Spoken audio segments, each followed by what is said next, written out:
Hey Earth signs, how y'all doing? Welcome. We are going to be taking a look at your Yule season messages here. So we're going to be using the evergreen wreath spread today with the beautiful Yule oracle. And then what we're going to be talking about specifically is where you are during Yule season, what you need to let go of, what you need to embrace, and then what will result from doing so. So Yule season in the Northern Hemisphere, well, and in the Southern Hemisphere in about 6 months, but Yule season is very much about mirroring nature. So as the trees lose their leaves, as everything in nature goes to sleep or dies to be born again in the spring, we are invited to do the same thing. So it's about, taking some time and stillness within ourselves to reflect on what has been and to imagine what could be.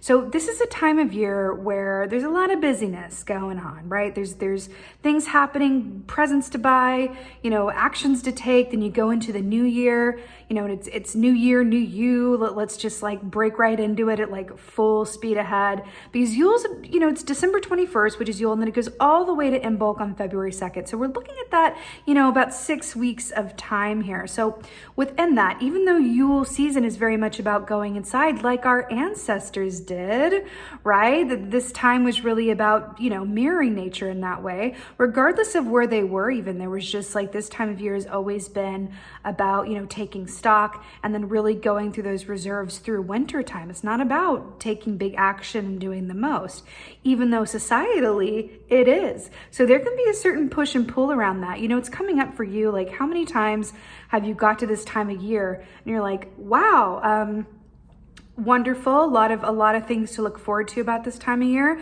but also I'm feeling this call to just do less. I'm feeling this call to just really do more of what I want to do and no more obligation. I've reached my obligation limit for the year, and this time I want it to be just mine in some way, shape, or form. I want it to be filled with things that really fuel me up for the year ahead. So that's coming through for you as well. Maybe some push and pull with that, but you always have the ability to, create your own reality in that way and really think through, any kind of conflict that arises with you between what you desire to do and what you may feel obligated to do in any way, shape, or form. So how you're coming through, or you are assuming the Knight of Cups position for Yule season, right? Very interesting, very, very interesting.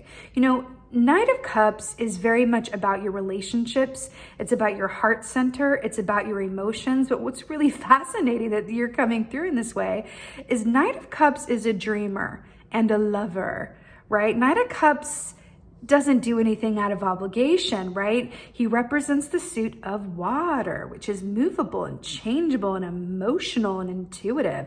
So he just does how he feels, honey, and that is his energy. So I like that for you, Earth signs, that you're coming through as that energy and really coming from a place of, well, I really feel this way, being tapped in and connected to that, as opposed to shoving it to the side. You're like, no, I'm putting my feelings and what I intrinsically feel like doing on a moment-to-moment basis at the forefront during this time, because we are going into a new year, and if not now, when? You know what I mean? So I like that for you. It feels like it's countering those feelings of any kind of, obligation that may arise from external sources, right? Co-workers, family members, whatever that is. I feel like you are really prioritizing your own sense of balance and prioritizing what you desire around it. It feels really good.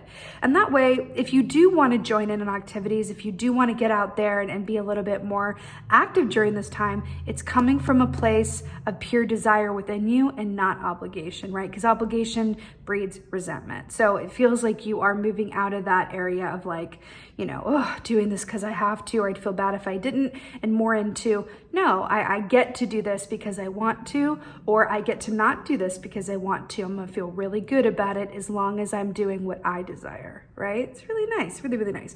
So interestingly enough, what you are being called to let go of is judgment. So let's talk about this. So when this is in alignment, right? Let's say this was something you were being called to embrace. When this is in alignment, This is about, everything changing for the better. It's like all the old stuff is washed away. You've learned everything that you could learn from your past lessons, and you're really in a place where it's just this unbound joy. That's judgment. It's a cleansing effect of the soul and the heart and the mind.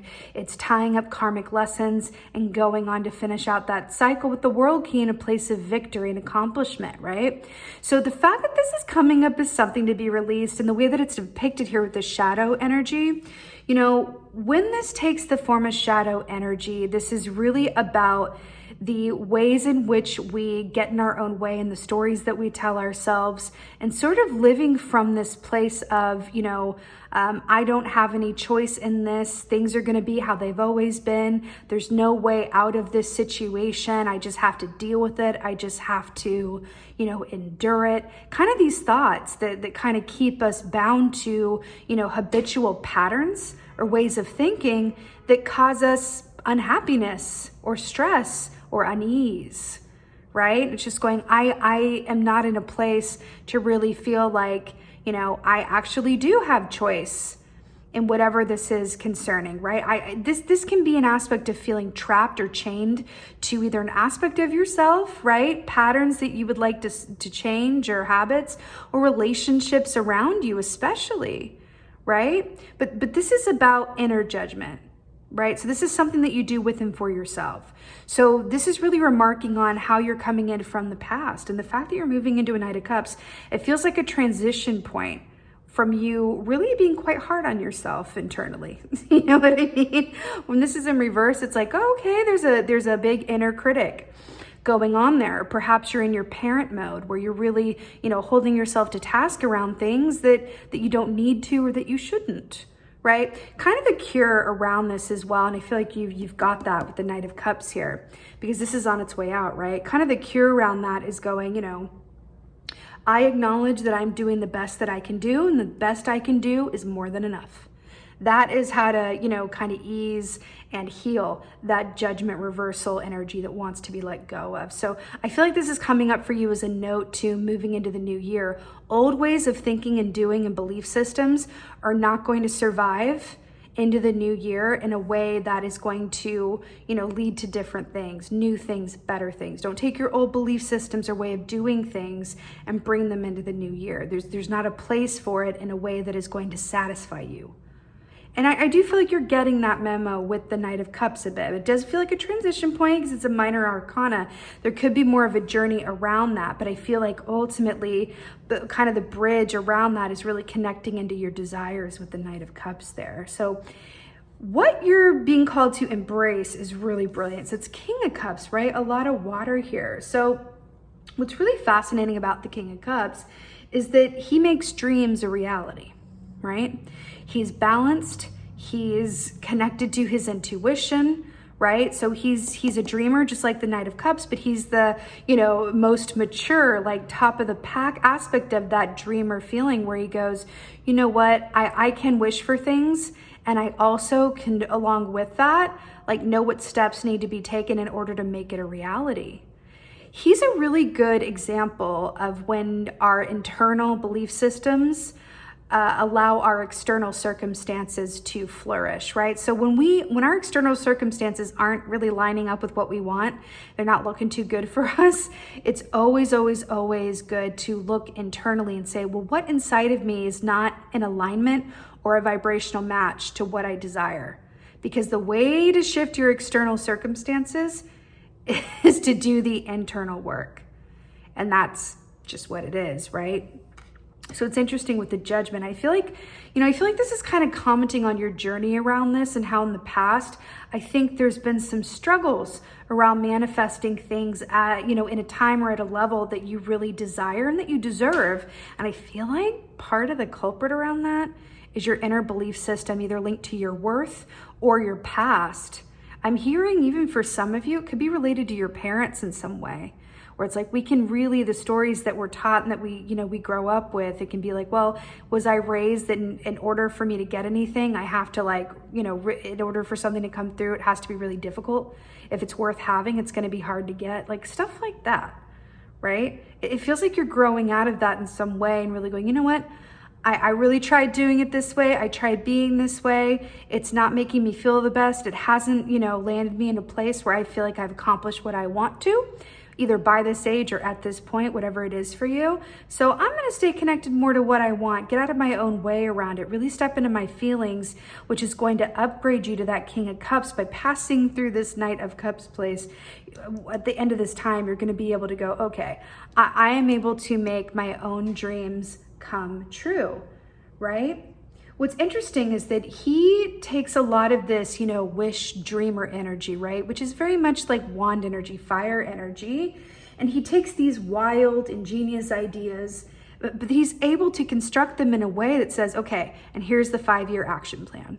So he's brilliant in that way. And I feel like that's really good for you guys as earth signs, because that is part of your strong suit when you're in alignment, is having that action plan or knowing the movement going forward and what, needs to happen in order to make those dreams a reality. So also very on the nose, what will result from you doing this is the Hermit, you. And this is very Yule-tastic, this Hermit energy here. So this is brilliant. This is the gift at the end of this time for you. Should you embrace this King of Cups energy for yourself and find that internal balance.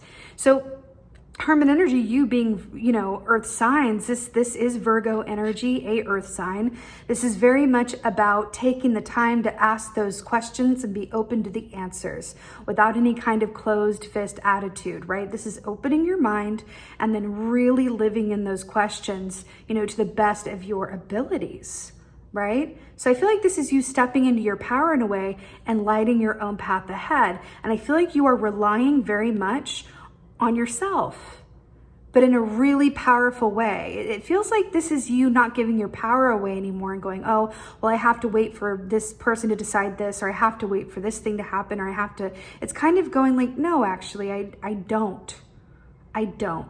Because I can go within myself, assume the Hermit position, and really look. That's what this lantern is. That's the star from the star key in that lantern, right? And go, I want to pave my own path forward by the illumination of my own efforts and my willingness to ask the questions about who do I want to be? Who am I in relationship to who I thought I would be, right? And in what ways do I get in my own way? And what do I get when I'm able to embrace the stillness and really look at the shadows that have held me back or really cluttered my, my mind space and my idea of what I am capable of and what I am worth and what I desire, right?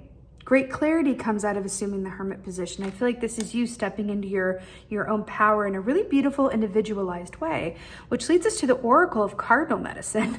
Thyself bleeds of sacredness, and honor fit for the gods. You are worth all the seas and all the skies and all the desires you hold inside. I'm going to say that little part again. You are worth all the seas and all the skies and all the desires you hold inside. That is just going right to that Knight of Cups and King of Cups. This is the path to you really landscaping your own desires and then really setting the course to going and claiming them, right? Little Lord of the Rings reference for you there, if anyone caught that. Come and claim him. So it's really, really beautiful. Earth signs. Cardinal medicine is also about partnership, love, and community. So this also shows that, if you are single and you've been really thinking about wanting to manifest partnership in the new year, this is a very positive omen around that. And this is the path to really looking at the aspects of you that want to be nurtured and brought into the light so that you can align with your highest and best vibrational match in another person, so that someone that is a match to you can find you, because you're going to align with that light and energy, right? On the other side of it, if you're already in a relationship, you're not much interested, this just shows the people around you in your community really being good sounding boards, really encouraging you to yes, Knight of Cups, yes, follow your heart, yes, do as you will, yes, King of Cups, make those dreams happen, and yes, Cardinal Medicine, you are worth all of it. So it's really, really, really, really, really beautiful, Earth signs. I feel like you are on the exact right path with all of this. A lot of red as well, which is about the root chakra, or really, really manifesting thing from a physical place. So This is just stunning and beautiful. With that being said, I so hope that this helps and resonates. I'm wishing you all a very, very happy and blessed Yule. And with that being said, just thank you. Thank you so, so much for being here. And most of all, and as always, thank you for being you, and be well. Until next time.